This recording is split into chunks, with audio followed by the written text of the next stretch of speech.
सिडकोच्या अनधिकृत बांधकाम विभाग नवी मुंबईतर्फे आज खारघर नोड परिसरात मोठी निष्कासन मोहीम राबवण्यात आली।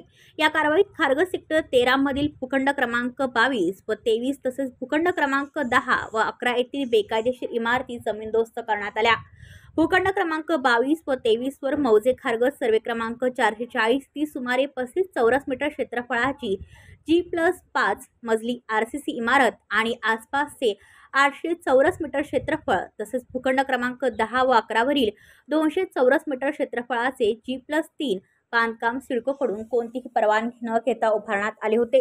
सिडकोच्या प्रचलित नियमावलीचा भंग करून उभारलेल्या या अनधिकृत बांधकामावर सिडकोने हायरिच बूम पोकलेन आणि पथकाच्या साहाय्याने कारवाई केली।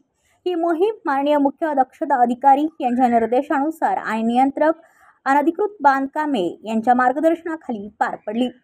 कारवाई दरम्यान सिडको अतिक्रमण विभागाचे अधिकारी, स्थानिक पोलीस अधिकारी, सिडको पोलीस पथक, महावितरण विभागाचे अधिकारी, सिडको सुरक्षा रक्षक तसेच महाराष्ट्र सुरक्षा मंडळाचे रक्षक उपस्थित होते। या कारवाईसाठी एक हायरिच बूम, एक पोकलेन, 5 कामगार आणि 2 जीप यांचा वापर करण्यात आला।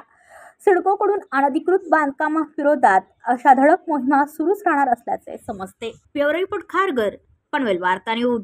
आपल्या परिसरातील बातम्या आमच्यापर्यंत पोहोचवण्यासाठी स्क्रीनवर दिलेल्या क्रमांकावर संपर्क साधू शकता। दूरध्वनी क्रमांक 8652414343।